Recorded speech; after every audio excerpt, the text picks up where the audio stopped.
اب اللہ تعالیٰ فرما رہے ہیں یہاں تک کہ جب کھولے جائیں گے یاجوج اور ماجوج اور وہ ہر اونچی جگہ سے دوڑتے ہوں گے. یاجوج اور ماجوج کے بارے میں ڈیٹیل ہم پڑھ چکے ہیں سورہ کہف میں، ٹھیک ہے. لیکن چونکہ ہم نے وہ ریکارڈ نہیں کی تھی، میں تفسیر گھر میں کرا رہا تھا، جو بچے بچیاں سب آ رہے تھے پڑھنے کے لیے، ٹھیک ہے، ریکارڈ نہیں کری تھی، تو اس کی کچھ ڈیٹیل میں بتا دیتا ہوں کہ ہم نے سورہ کہف میں کیا پڑھا تھا. اور یہ ذہن میں رکھو یاجوج ماجوج جو ہے وہ ایک مخلوق ہے جو آنی ہے، ٹھیک ہے، اور ایک قیامت کی نشانیوں میں سے ہے. ٹھیک ہے. اچھا، یاجوج ماجوج کے سب سے پہلے نام کے بارے میں ہم دیکھتے ہیں کہ یاجوج اور ماجوج کا نام کیوں پڑا. اس کے بارے میں کوئی بھی ہمیں ایسی حدیث نہیں ملتی کہ ان کا نام جو ہے وہ یاجوج اور ماجوج کیوں پڑا. کچھ لوگ کہتے ہیں ان کی یلغار ہوگی، کثرت ہوگی، تعداد زیادہ ہوگی، جس کی وجہ سے ان کا نام جو ہے وہ یاجوج ماجوج کہا جاتا ہے، ٹھیک ہے.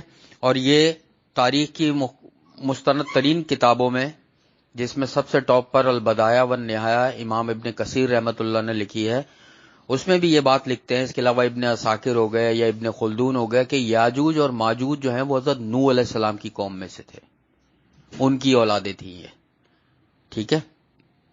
حضرت نوح علیہ السلام کی قوم میں سے تھے یاجوج اور ماجوج. حضرت نوح علیہ السلام کے بارے میں آتا ہے، مطلب تفسیر جو ہے تاریخ کی کتابوں میں، ٹھیک ہے، کہ ان کے 3 بیٹے تھے. ایک کا نام سام تھا، دوسرے کا حام اور تیسرے کا یافس، جو کہ بہت مشہور ہوئے، ٹھیک ہے، اس سرزمین پر. اچھا، کچھ بتاتے ہیں اس میں کہ حبشہ کی طرف چلے گئے، کچھ روم کی طرف، کچھ ترکی کی طرف، اور کچھ کہتے ہیں کہ یاجوج ماجوج کا تعلق جو ہے نا وہ ترکی سے. اچھا، یاجوج اور ماجوج انہوں نے الگ الگ بتایا.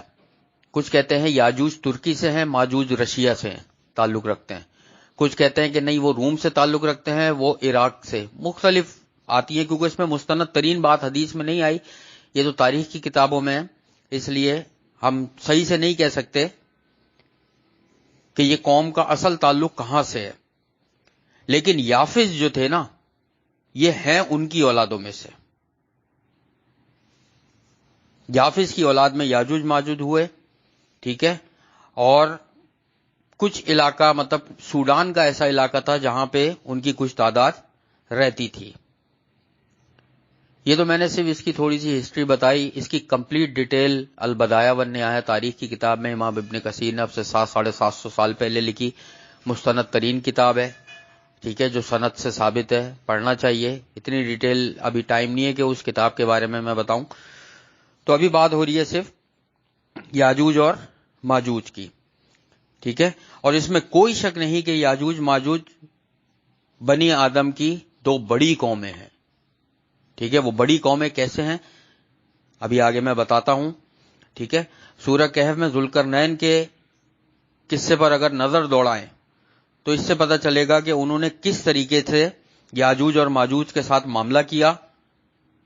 اور میں اس کی تھوڑی سی ڈیٹیل بھی بتا دیتا ہوں کہ جب وہ ذوالقرنین 2 دیواروں کے درمیان پہنچے تو ان دونوں کے درمیان انہوں نے ایسی قوم پائی کہ جو ان کی بات سمجھنے کے زیادہ قریب نہ تھے. تو انہوں نے کہا ہے ذوالقرنین بادشاہ، یاجوج اور ماجوج اس ملک میں بہت فسادی ہیں، فساد کرتے ہیں اور ہمیں نقصان پہنچاتے ہیں. تو کیا ہم آپ کے لیے کچھ خرچ کا انتظام کریں کہ آپ ہمارے اور ان کے درمیان دیوار بنا دیں؟ تو انہوں نے جواب دیا، میرے اختیار میں میرے رب نے جو بھی دے رکھا ہے وہی بہتر ہے. تم صرف قوت سے، اپنے ہاتھ پیر سے اور طاقت سے لوگوں کے ساتھ، یعنی پیسوں سے نہیں، لوگوں کے ساتھ میری مدد کرو اور میں تمہارے ان کے درمیان ایک مضبوط دیوار بنا دیتا ہوں. انہوں نے کہا ٹھیک ہے، تیار ہو گئے. تو انہوں نے کہا کہ مجھے کی لوہے کی چادریں لا کے دو، یہاں تک کہ ان دونوں پہاڑوں کے درمیان دیوار برابر کر دوں میں. انہوں نے لوہے کی چادریں لا کے دی تو انہوں نے دیوار دونوں پہاڑوں کے درمیان برابر کر دی. اور پھر حکم دیا کہ تیز آگ جلاؤ لوہے کی چادروں کے ساتھ، تیز آگ بالکل، ٹھیک ہے. اور اس میں پگھلا ہوا تانبا یا سیسا یہ پگھلاؤ تانبا. تو اس دیوار پر میں اس کو پگھلا ہوا تانبا ان لوہے کی چادروں پر ڈال دوں گا تاکہ وہ اس دیوار پر چڑھنے کی طاقت نہیں رکھیں گے یاجوج ماجوج. ٹھیک ہے, اور نہ اس میں سوراخ کر سکتے ہیں. اور پھر انہوں نے کہا یہ میرے رب کی مہربانی ہے. پھر ایک چیز ذہن میں رکھو کہ انہوں نے کیا کہا ذوالقرنین بادشاہ نے, ہاں جب میرے رب کا وعدہ آ جائے گا تو وہ اس میری دیوار کو بنائی ہوئی لوہے کی دیوار جس پہ تانبا پگھلا کے ڈالا ہوا ہے اس کو زمین بوس کر دے گا. اور میرے رب کا وعدہ سچا ہے اور حق ہے کہ وہ آئیں گے, نکلیں گے. ٹھیک ہے, یہ سورہ کہف میں اللہ تعالی نے فرمایا. اچھا, اب ہم اگر احادیث سے دیکھیں تو سنن ابن ماجہ میں ہمیں ایک حدیث ملتی ہے کہ حضرت ابو ہریرہ رضی اللہ تعالی عنہ بیان کرتے ہیں کہ نبی صلی اللہ علیہ وسلم نے ارشاد فرمایا کہ بے شک یاجوج ماجوج اسے روز کھودتے ہیں, اس دیوار کو, جو پگھلی ہوئی دیوار, پگھلے ہوئے تانبے اور لوہے کی دیوار تھی نا, اس میں کھدائی کرتے ہیں. حتیٰ کہ جب وہ ایک سوراخ بنا لیتے ہیں اس میں جس میں سے سورج کی روشنی بھی ان تک آنے لگتی ہے, وہ دیکھ لیتے ہیں باہر کا مناظر. ٹھیک ہے, تو ان کا سردار کہتا ہے کہ بس رہنے دو, چلو واپس, اور اس کو کل کھو دیں گے. تو جب وہ چلے جاتے ہیں تو اللہ تعالیٰ اسے اپنی پہلی حالت پر واپس دیوار کو پوری بنا دیتے ہیں, ویسی کر دیتے ہیں. ایسا روز ہوتا ہے تقریباً.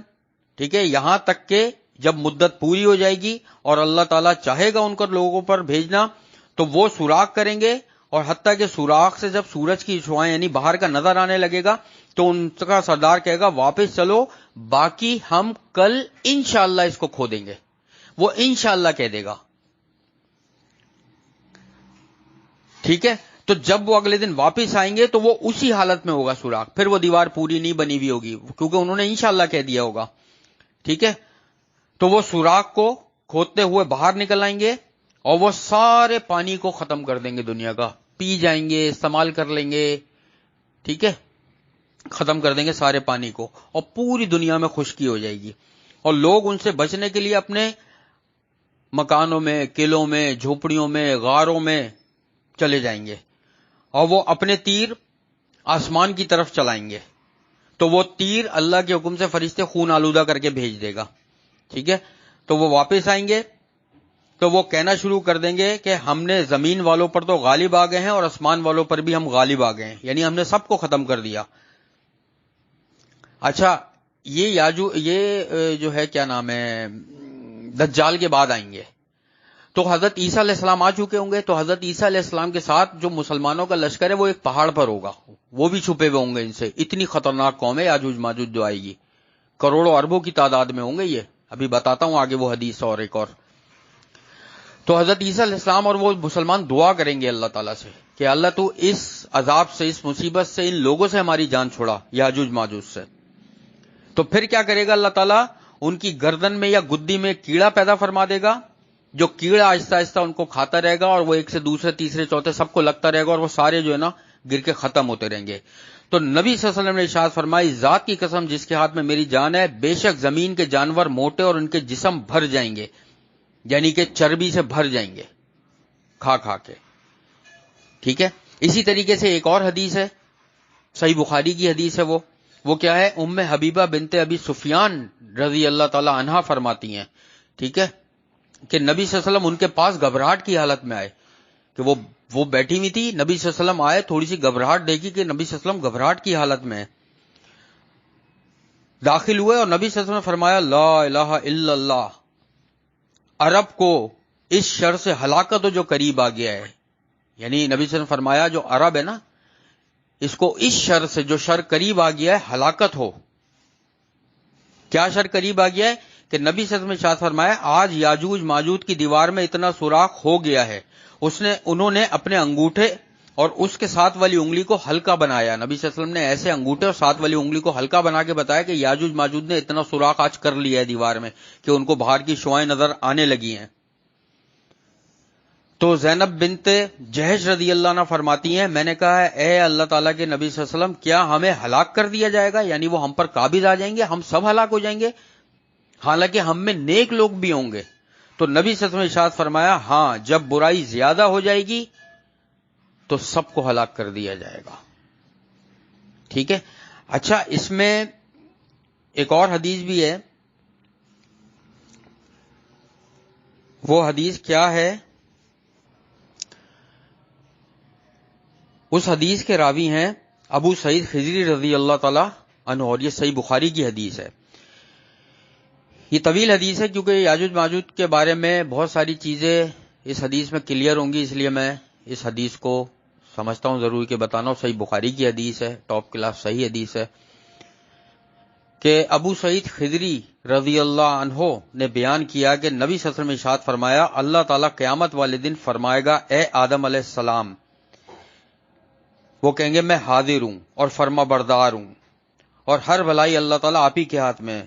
اللہ فرمائیں گے جو لوگ جہنم میں ڈالے جائیں گے انہیں نکال لو. قیامت والے دن یعنی جہنم میں ڈالے جو لوگ جائیں گے ان کو الگ کر دو. تو آدم علیہ السلام پوچھیں گے جہنم میں ڈالے جانے والے لوگ کتنے ہیں یا اللہ، کتنی تعداد نکالی جائے؟ تو اللہ تعالیٰ ارشاد فرمائیں گے 1000 میں سے 999 الگ کر دو، وہ جہنم میں ڈال جائیں گے. سوچو 1000 میں سے 999. یہی وہ وقت ہوگا جب بچے غم سے بوڑھے ہو جائیں گے اور حاملہ عورتیں اپنا حمل گرا دیں گی، اور تم لوگوں کو نشے کی حالت میں دیکھو گے، حالانکہ وہ نشے کی حالت میں نہیں ہوں گے، بلکہ اللہ کے عذاب اتنا سخت ہوگا کہ وہ ان کو لگے گا کہ وہ نشے کی حالت میں لوگوں کو لگے گا. صحابہ کرام کو یہ بات بہت سخت معلوم ہوئی. ظاہر صحابہ کرام جو تھے وہ بیٹھے ہوئے تھے، سن رہے تھے حدیث، جب نبی صلی اللہ علیہ وسلم بتا رہے تھے تو بڑی سخت معلوم ہوئی. تو انہوں نے عرض کیا کہ اے نبی صلی اللہ علیہ وسلم، پھر ہم میں وہ خوش نصیب کون ہوگا جس کو جنت کے لیے یعنی الگ کیا جائے گا؟ 1000 میں سے ایک کو الگ کیا جائے گا نا. تو نبی صلی اللہ علیہ وسلم نے ارشاد فرمایا، تمہیں خوشخبری ہو، 1000 یاجوج ماجوج کی قوم سے ہوں گے اور تم میں سے ایک جنتی ہوگا. یعنی وہ 999 یاجوج ماجوج کی قوم کے ہوں گے اور تم میں سے ایک شخص ہوگا جو جنتی ہوگا، اور 999 ان کی قوم سے ہوں گے. پھر 1000 کو لایا جائے گا تو ایک مسلمان ہوگا جو جنتی ہوگا، 999 یاجوج ماجوج کی قوم ہوں گے. اتنی بڑی قوم ہے یہ. ٹھیک ہے، تو نبی صلی اللہ علیہ وسلم نے خوشخبری دی. پھر آپ صلی اللہ علیہ وسلم نے ارشاد فرمایا، اس ذات کی قسم کہ جس کے ہاتھ میں میری جان ہے، مجھے امید ہے کہ تم لوگ اہل جنت کا 1/3 حصہ ہوگے. یعنی اہل جنت میں 1/3 کا مطلب ہے کہ 33% ہوگے. تو اس پر صحابہ کرام نے اللہ کی حمد بیان کی اور نعرہ تکبیر کا نعرہ لگایا. نعرہ تکبیر اللہ اکبر جو لگاتے ہیں نا، صحابہ کرام نے نعرہ تکبیر لگایا. پھر نبی صلی اللہ علیہ وسلم نے ارشاد فرمایا کہ اس ذات کی قسم جس کے ہاتھ میں میری جان ہے، مجھے امید ہے تم لوگ جنت کا آدھا حصہ ہوگے. پھر صحابہ کرام نے نعرہ تکبیر لگا کے بڑھا دیا، پہلے 33% تھا 50% کر دیا کہ مجھے امید ہے تم لوگ اہل جنت کا آدھا ہوگے. اور تمہاری مثال دوسری امتوں کے مقابلے میں ایسی ہے جیسے کسی سیاہ بیل کے جسم پر سفید بالوں کی تعداد ہو. بالکل سیاہ بیل اور سفید بالوں. یا ایک اور مثال دی کہ سفید داغ جو گدھے کے آگے والے پاؤں پر ہوتا ہے، آگے والے پاؤں پر اگر کوئی سفید داغ ہوتا ہے نا گدھے کے، جو بالکل اتنا معمولی ہوتا ہے نظر بھی نہیں آتا، جیسے سیاہ بیل پر سفید بال. تو یہ صحیح بخاری کی حدیث ہے کہ نبی صلی اللہ علیہ وسلم نے یاجوج ماجوج کے بارے میں یہ بتایا. اور یہ فتنہ بہت خطرناک ہے. دجال کے بعد آئیں گے یہ اور پوری امت کو اپنی لپیٹ میں لے لیں گے.